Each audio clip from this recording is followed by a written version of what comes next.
Hello and welcome back to the channel. The topic I'm going to be sharing with you today is well beyond interesting. This topic is one of those things that I think more people should talk about.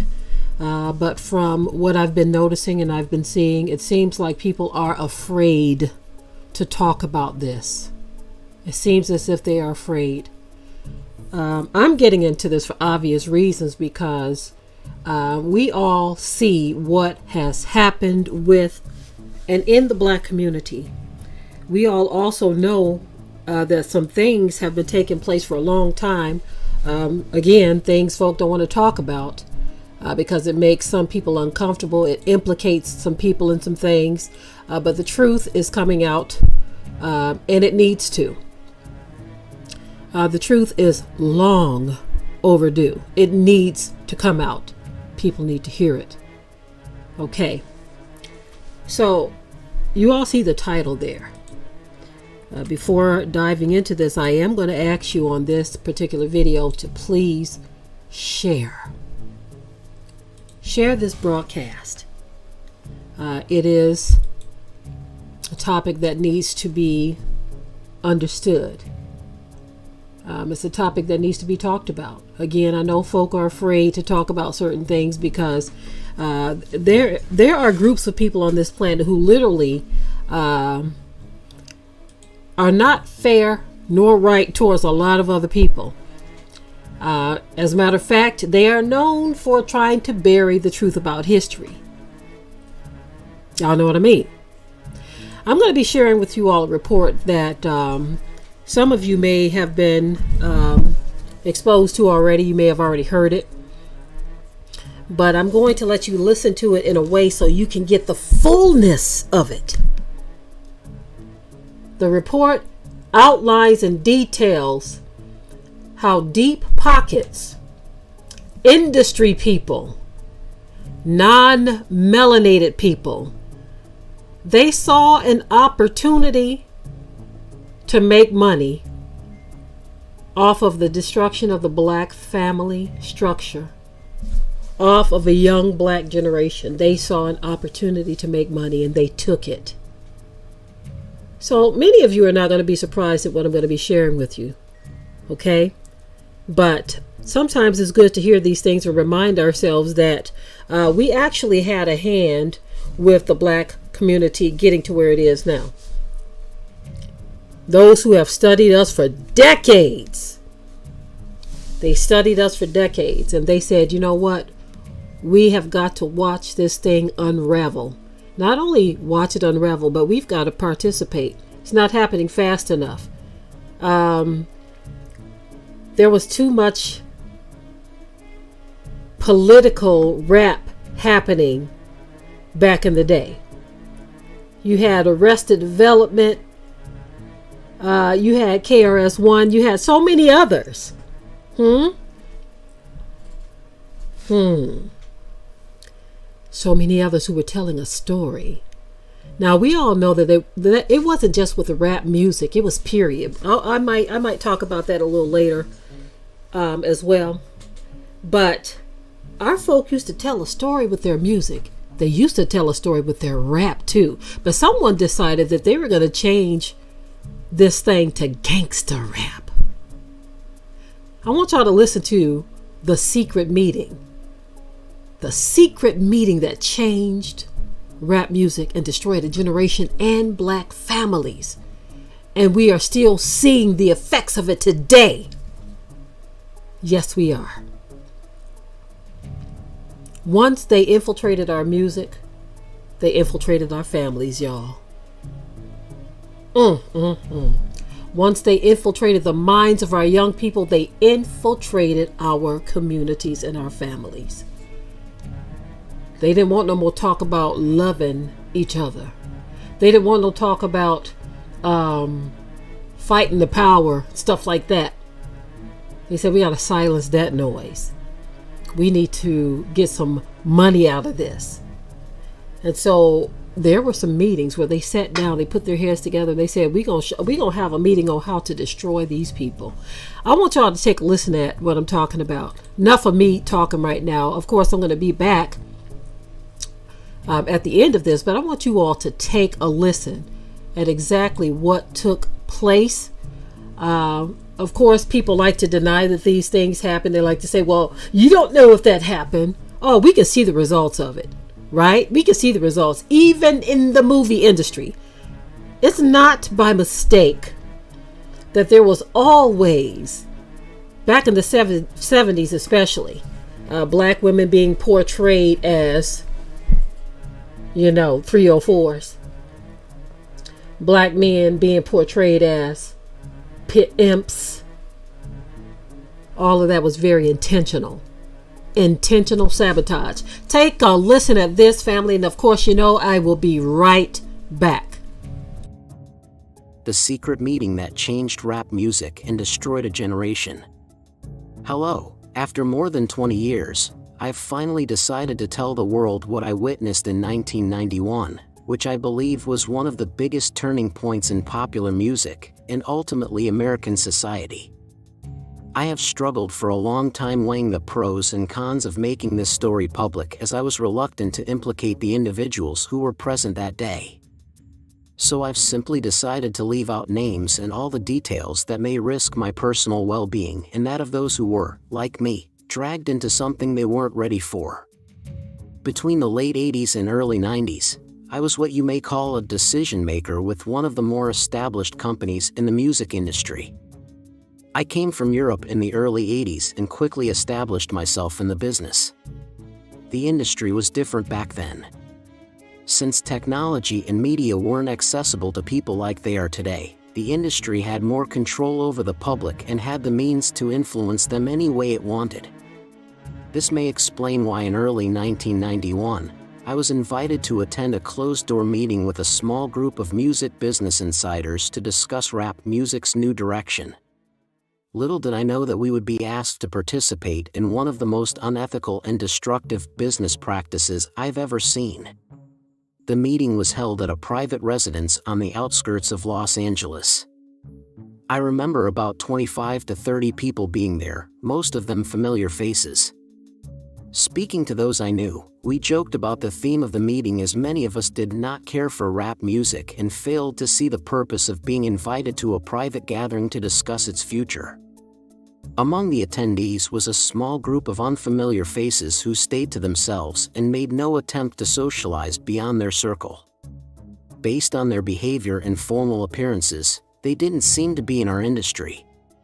Our casual chatter was interrupted when we were asked to sign a confidentiality agreement preventing us from publicly discussing the information presented during the meeting. Needless to say, this intrigued and in some cases disturbed many of us. The agreement was only a page long but very clear on the matter and consequences, which stated that violating the terms would result in job termination. We asked several people what this meeting was about and the reason for such secrecy, but couldn't find anyone who had answers for us. A few people refused to sign and walked out. No one stopped them. I was tempted to follow, but curiosity got the best of me. A man who was part of the unfamiliar group collected the agreements from us. Quickly after the meeting began, one of my industry colleagues, who shall remain nameless like everyone else, thanked us for attending.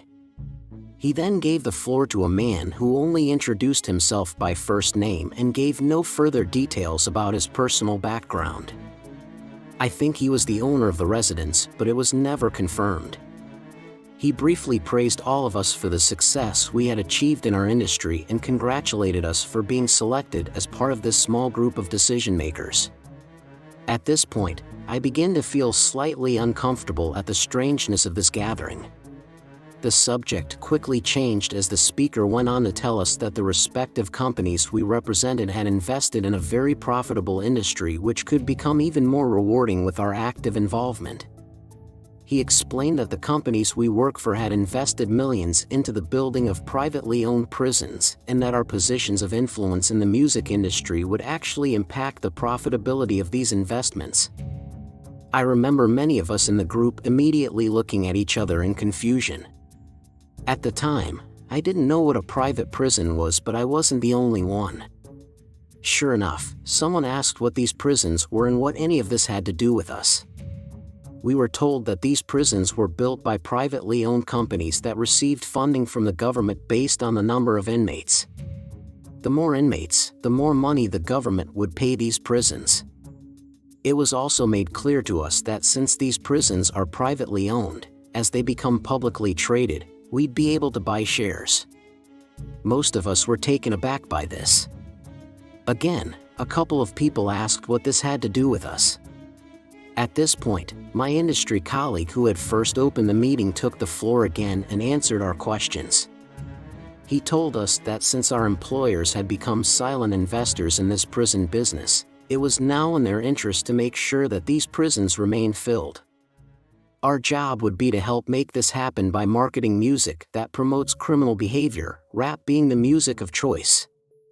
He assured us that this would be a great situation for us because rap music was becoming an increasingly profitable market for our companies, and as employees, we'd also be able to buy personal stocks in these prisons. Immediately, silence came over the room. You could have heard a pin drop. I remember looking around to make sure I wasn't dreaming and saw half of the people with dropped jaws. My daze was interrupted when someone shouted, "Is this an effing joke?" At this point things became chaotic. Two of the men who were part of the unfamiliar group grabbed the man who shouted out and attempted to remove him from the house. A few of us, myself included, tried to intervene. One of them pulled out a gun and we all backed off. They separated us from the crowd and all four of us were escorted outside. My industry colleague who had opened the meeting earlier hurried out to meet us and reminded us that we had signed an agreement and would suffer the consequences of speaking about this publicly or even with those who attended the meeting. I asked him why he was involved with something this corrupt, and he replied that it was bigger than the music business and nothing we'd want to challenge without risking consequences. We all protested, and as he walked back into the house I remember word for word the last thing he said, "It's out of my hands now. Remember, you signed an agreement." He then closed the door behind him. The men rushed us to our cars and actually watched until we drove off. A million things were going through my mind as I drove away, and I eventually decided to pull over and park on a side street in order to collect my thoughts. I replayed everything in my mind repeatedly, and it all seemed very surreal to me. I was angry with myself for not having taken a more active role in questioning what had been presented to us. I'd like to believe the shock of it all is what suspended my better nature. After what seemed like an eternity, I was able to calm myself enough to make it home. I didn't talk or call anyone that night. The next day back at the office, I was visibly out of it, but blamed it on being under the weather. No one else in my department had been invited to the meeting, and I felt a sense of guilt for not being able to share what I had witnessed. I thought about contacting the three others who were kicked out of the house, but I didn't remember their names and thought that tracking them down would probably bring unwanted attention.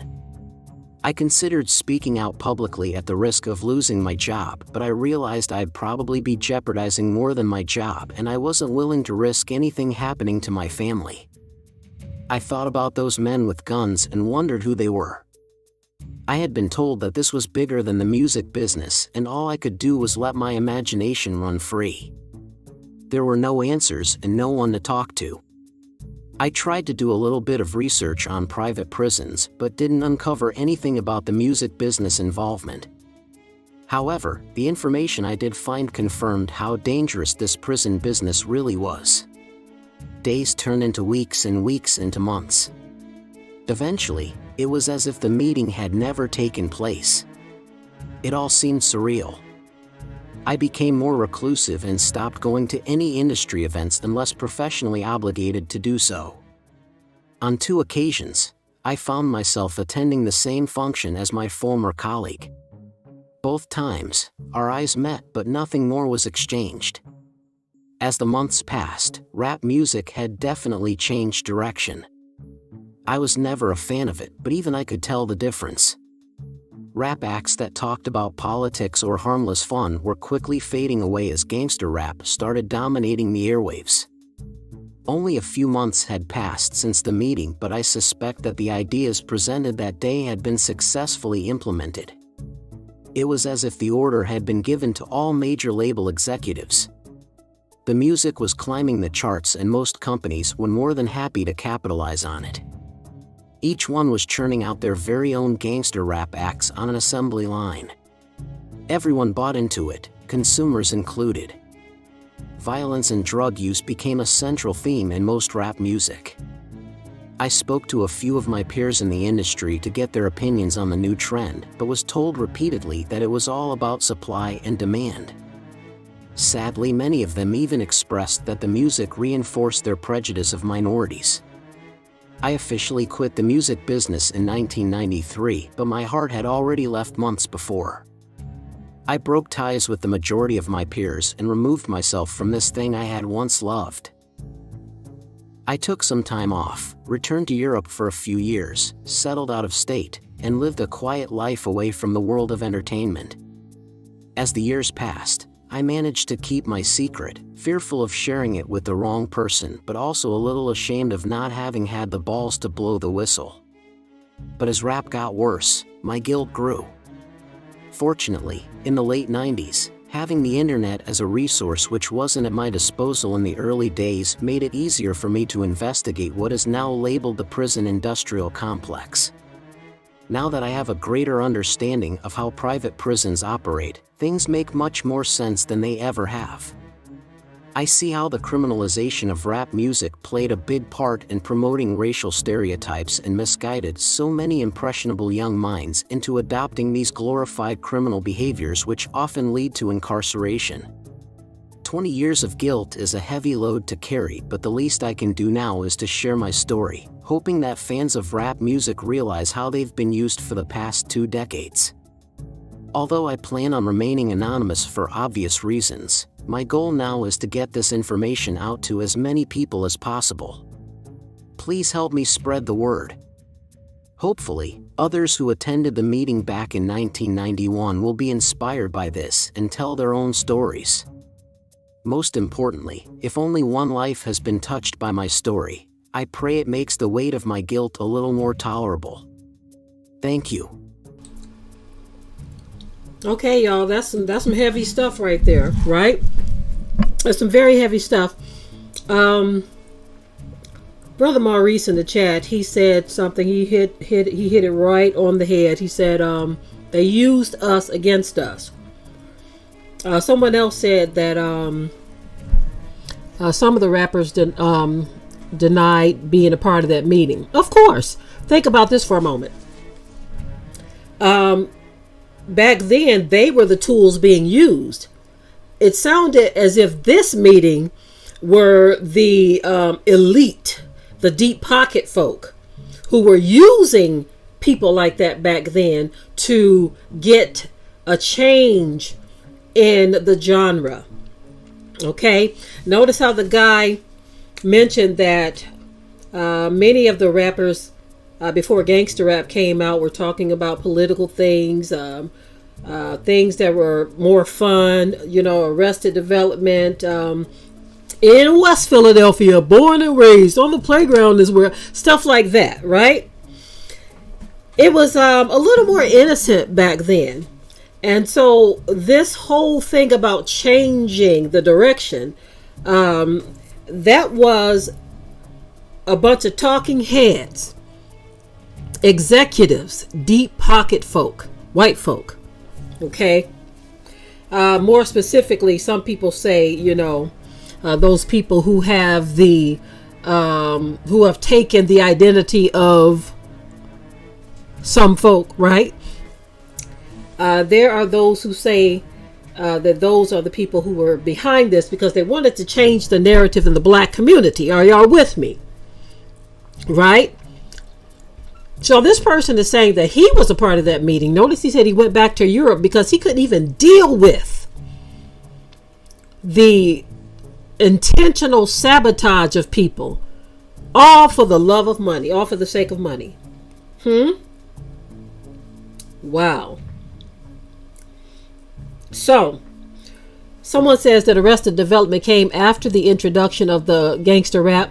Well, that may be so, but they were trying to enforce something different, because rap before gangster rap was definitely different. It was a different kind of flavor and tune. And I don't know which came first, but I know gangster rap came after. I don't know if Arrested Development came before or after gangster rap. I do know that there were those who were pushing a more positive thing, more political message, and things that were kind of like, I think about Marvin Gaye when he's saying, make you want to holler, throw up both my hands, right? He was talking about what was going on in the hood. He was talking about the wars, right? And then even the song, What's Going On? Hey, what's going on? Those songs back then were telling a story. But you have this rap music that hit the scene that at one time wasn't so bad. But the industry said, okay, we see what's going on. These folk love rap music. We sitting back, we watching. They making this music. They love it. They spending a lot of money. We got to get into that. We need some of that money. But we can't have them continuing to push the messages that they're pushing. They are speaking messages that have them thinking about politics. They're saying stuff like, fight the power. We don't need them making that kind of music. So we got to have a meeting. And we got to talk to some of these rappers who won't mind changing their tune and their lyrics a little bit, who don't mind selling their people out. So they pull some folk in. They say, hey, here's some money. Here's a lot of money. I need you to change those lyrics. Talk about your problems. Talk about what's going on in the black community. We done already dropped the crack bomb. You know, we already infiltrated your communities with this. Of course, they didn't say that to the people, right? But we know it happened. How many of y'all know that some of the elite are responsible for circulating crack in the black community? Yes. So after they did that, they said we need some music to match. Now that we see that some of their people are strung out on this stuff that we released into their communities, now that we know this has happened, now we need you all to rap about it. Now that we know that some of your women are starting to act a certain way because, y'all putting them in the music videos. As a matter of fact, that was by request too. Hey, why don't y'all put some women scantily dressed in your music videos? That'll sell your music. You have these alphabet groups, these alphabet organizations, gov organizations. Thank you all. To No One Has to Know in the chat. Put a couple of alphabet organizations in the chat there. They knew exactly what they were doing. Folk have been studying us for decades.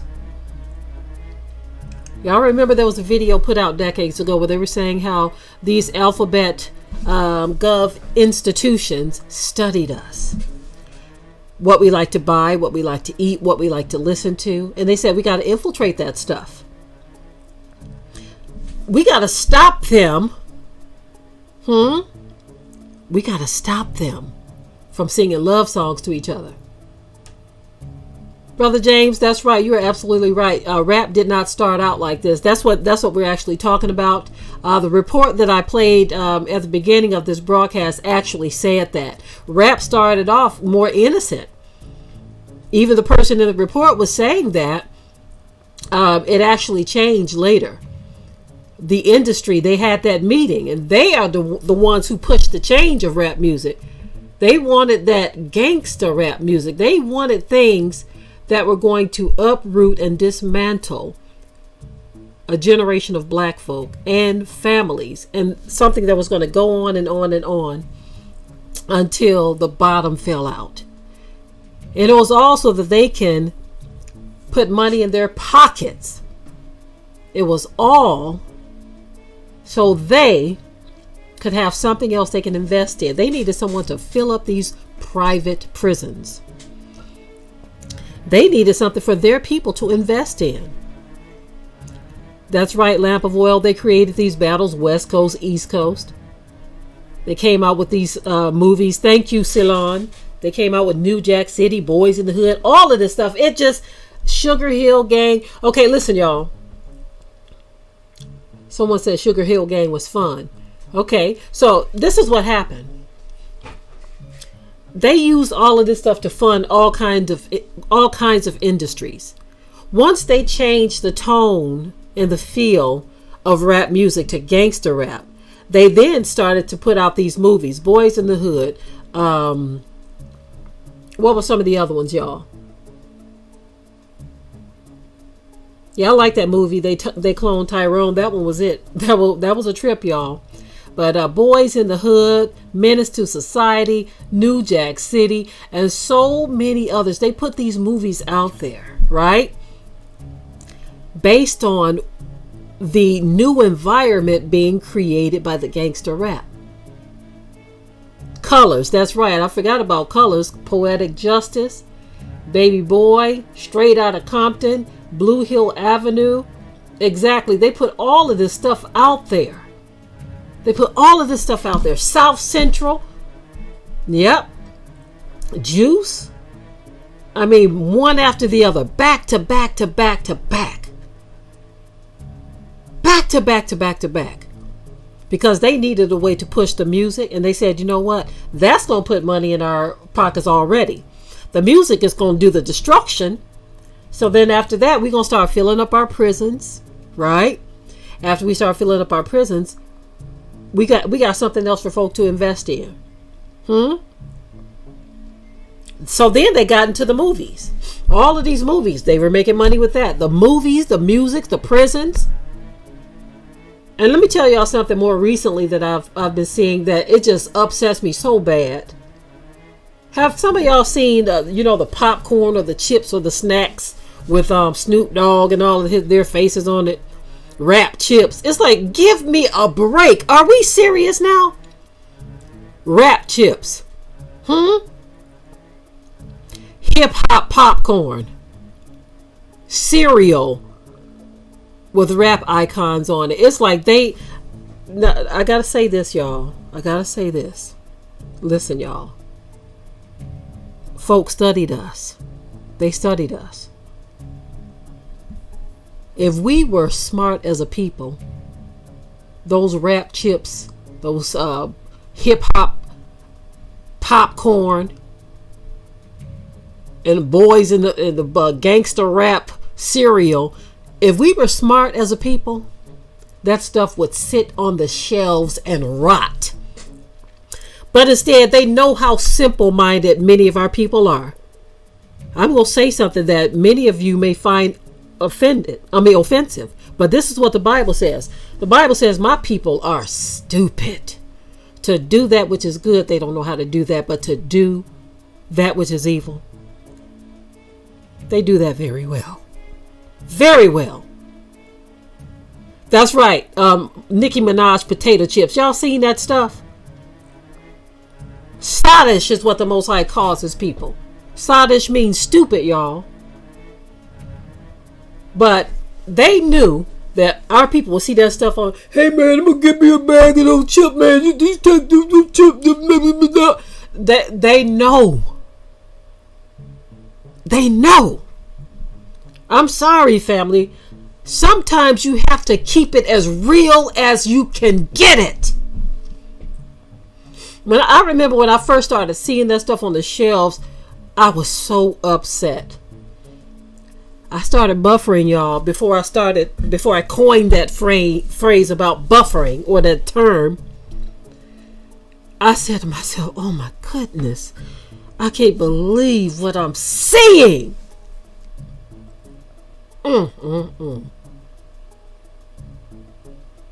I couldn't believe what I was seeing. They knew that our people would see that. Now, see, most of our people don't even put two and two together. They see one of their favorite rap icons with their face plastered on a box of cereal, a bag of chips, or some drink, right? They don't even realize that most of these people don't even own the companies. They just give them a little royalty, right? They give them a little percentage. But you know, the biggest part of that is going to be made. It's not going to be made by them. Now, I was disappointed that Snoop Dogg and a group of them are trying to get some stuff out there. I was disappointed in that. But see, they already in the game. They already making their money. They don't even care. As a matter of fact, somebody questioned them even putting out products. They actually, someone put out a video, and it was shared with me, where they were saying, look, these ingredients that's in these chips that Dog and them are upset that they were having problems getting it into some of the stores. Huh? Why are you even selling this to the black community? Let me tell you why. The same reason why they didn't mind selling their garbage music in the black community. Do you think these rap icons care that their music has destroyed the minds of so many young people in the black community? Do you think they care? Thank you, Yeshai, for the super chat. I appreciate it, beloved. They don't care. When I heard that many of these people don't even allow their own children to listen to this stuff, to watch movies or any of this, many of their kids are smart, intelligent college students, college grads. That to me was even more insulting. The fact that they didn't mind being a part of the destruction of the black family and the black community and the generations that came up after them. They didn't mind being a part of that because their pockets were filled. One thing that just really bothered me, and some of you all, I remember when this was happening, some of you all didn't get it, you didn't understand because you don't like Gail and you don't like Oprah. But when Snoop Dogg disrespected Gayle King the way he did because of something she said about Kobe Bryant, the way he talked about her was horrendous. It was terrible. It was disrespectful. Especially he's parading around town like Martha Stewart is his best friend. Those of you who didn't see the shame in that, shame on you. I'm sorry. It doesn't matter how you feel about Oprah or Gayle King. The way he disrespected that black woman because of something she said concerning Kobe Bryant, in which a lot of our people don't even want to own up to the fact that Kobe Bryant moved in white circles. Okay? Yes, he did. He moved in white circles. He didn't even marry black.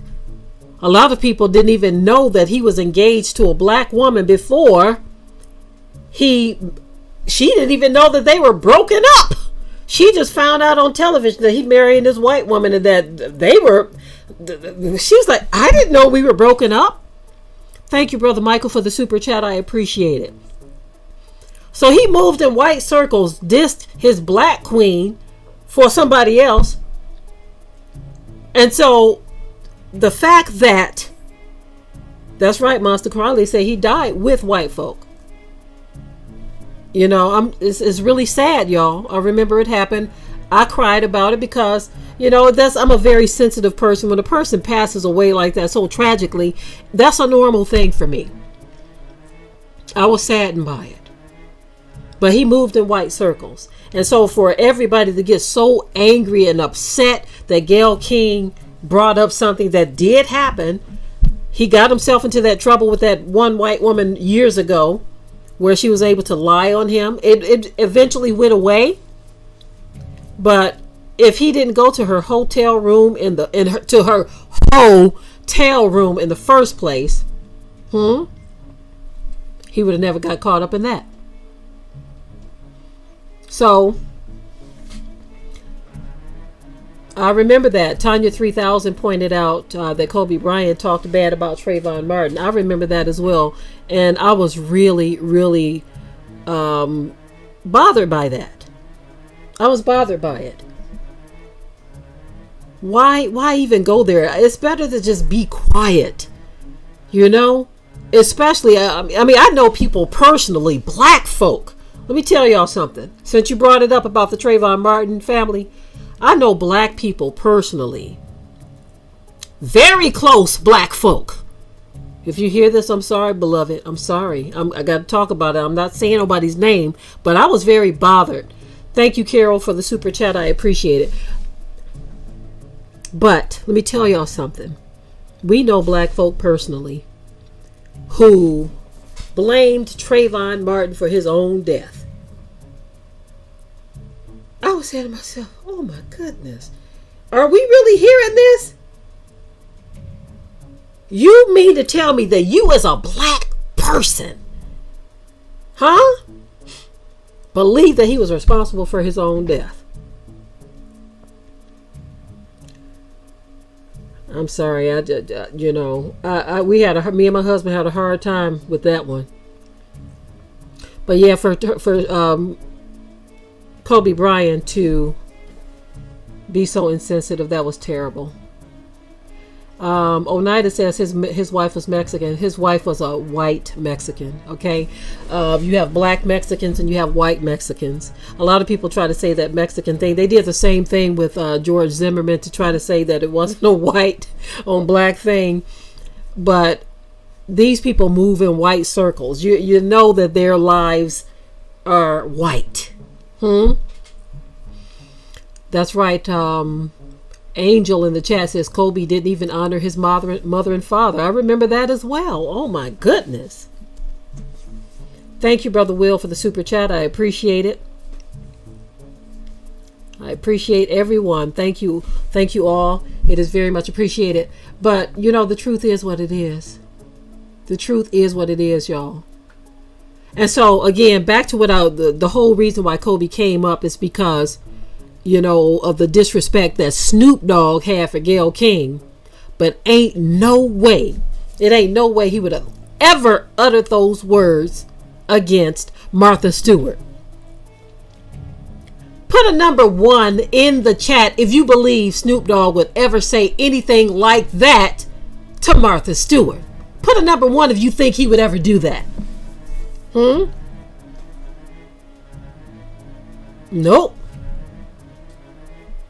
Nope. Yep, that's right. He said Martha Stewart is his best friend. Snoop Dogg would never do that to Martha Stewart because he said, those of you who put number 1 in there, maybe you misunderstood my question. Sister Ray said never won. Exactly. Yeah.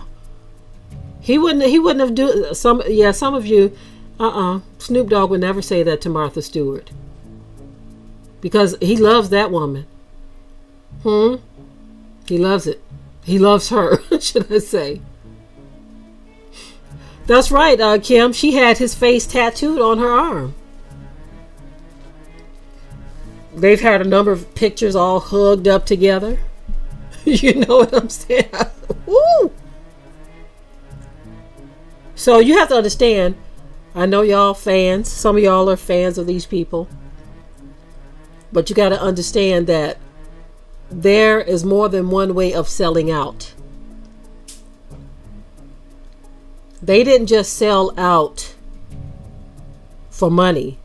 They sold the black community out because they did not care how your son, your daughter, your family would be affected by the music they put out. A lot of families are still ripped and torn apart. You know how? Because it was a ripple effect. After the music was put out there, families were destroyed. Y'all know some folk went to prison, right? There were young men who actually said that after listening to some of this ride or die music, that they were so pumped up, that they were so programmed mentally, that they could go out, drive around the block listening to that music for 20 minutes and come back and take the lives of their own mother. Did y'all know some young folk actually said that? So that lets you know that there was a demonic input into that music. And that demonic input influenced so many young people's minds to where they actually did turn cold as ice towards their families. That's right, to the person who put music equals meditation. Exactly. Music equals meditation. Yeah. Listening to that stuff over and over and over and over and over, you start to program your mind to think that black lives are disposable. This is why, notice there was an upkick, y'all, an uptick in young black men pulling the trigger on other young black men. Huh? It got to the point where they would look at their homies like enemies. Think about the testimony from Brother Dominic. Brother Dominic, he said that the gang he was a part of, he thought they were family. He thought they treated him like family. He thought they loved him like family. But guess what? They put a hit out on him. Y'all remember the testimony from Brother Dominic, who was shot and then he said he died and went to hell? If you haven't seen that testimony, please check it out. It will change your life. May even save your life. But it was his homies who put a hit out on him and sent somebody after him to take his life because of this demonic, wicked stuff. This demonic, wicked stuff that has been put out here. Now, I got to talk about the other side of this, y'all. I have to talk about the other side because there is more than just one side to all of this. Why was this able to happen? Why is this able to happen? Why is this happening? Because our people are becoming so spiritually detached. They're becoming so spiritually detached that it's easier for demons, principalities, powers of darkness, wickedness to control their lives because they don't have that spiritual guard in place. They don't have on the armor of the Most High. Because they don't have it on, they are easily infiltrated and manipulated by dark forces. Thank you, Sister Ray. They have no fear of the Most High. Thank you, Queen. They are empty vessels. Thank you, Kim Yala. They are worldly. Thank you, Brother Jeremiah. People have given up on the Most High. A lot of our people have become so detached from the truth, from righteousness, from the Most High, from spirituality, to where these demons are able to get in there, sit up in there, take hold, and destroy. There's a song. Listen, I want to try to get this song. I really wish I can play it here on the broadcast. As a matter of fact, I might try to play it. I hope they don't end my broadcast, but I want to try to play this. I want y'all to hear this. This song is very interesting, okay? I might just play a few seconds of it. Okay? But y'all need to hear this. I know I can drop the link, but I want y'all to hear this. This song, the brother is doing his thing on this song, but also if you listen to the lyrics of what this brother is doing, I'm telling you, folk need to listen to this. When you let these spirits get all on your back, you need to just put this song on for a moment. Just give me a minute. I'm getting it for y'all here. Okay, I'm getting it for you. Again, hopefully YouTube won't end my broadcast for playing this. But I want to play this, and I want y'all to take a listen. And just give me one moment. It's coming. Take a listen at this song, and then, of course, tell me what you think. And, of course, I'll be right back after playing the song, provided they don't end my live broadcast here. But anyway, here you go.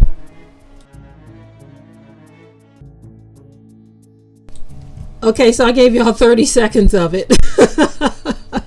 I gave y'all 30 seconds because I remember before we were trying to play some of these and they ended the live. But anyway, I want you all to go take a listen at that song. I'm telling y'all, that song is something else. That song is something else. It is something else. And that brother, he was singing that thing. Okay, he was singing it. I'm about to drop the live in here. I'm sorry, not the live, but the. There it is right there. Y'all can go take a listen at it. Okay. Brother Raphael's asking, is Brother Neil Robertson is like, don't let the devil ride, because if you let him ride, he's going to want to drive. Don't let him ride. Then he said, don't do it, don't do it, don't do it. Y'all, he jams on that song. Don't let the devil ride. Y'all get a chance. Y'all get a chance, check it out. Okay. Whenever any of my children call themselves trying to cop an attitude, I play that song for them. I say, don't let the devil ride, because if you let him ride, he gonna want to drive. Don't let him ride. Anyway, family, this was some very, very intentional sabotage of the black community. Very intentional. Don't like it one bit. Don't like it one bit. But the truth is what it is. Those of you who came and watched this thing not from the beginning, this video, I want you to go back, listen to that testimony of the guy talking about the secret meeting that changed rap music and destroyed a generation. Okay? I want y'all to listen to that. He is giving the details of why they did it. And y'all know who got rich off of it. Of course, the rappers got rich off of it. But also keep in mind that those deep pocket, non-melanated folk, this was yet another way that they got into the black community and did what? Enriched themselves off of our suffering and the destruction of the black family. Thank you all for your time. Thank you for your time. I appreciate it. Thanks to everyone who donated in the super chat. I appreciate you as well. Thank you to all of our moderators for keeping everything tight. Okay? Yeah, the Williams brothers, Brother James. I love all of those groups, the Williams brothers, the Mighty Clouds of Joy. I love all of those old songs. Some of you know about that music, some of you don't, but hey, they definitely had a message as well. Anyway, thank you all for your time. Until the next live or the next video, stay prayed up, family. I love you all and enjoy the rest of your day. We hope you liked today's topic. Please leave your comments below. If you haven't already, subscribe to the channel, share it like this video, and with that, we're out. Be sure to ring the bell to be notified of new uploads on this channel, and also comment, share, like, and subscribe.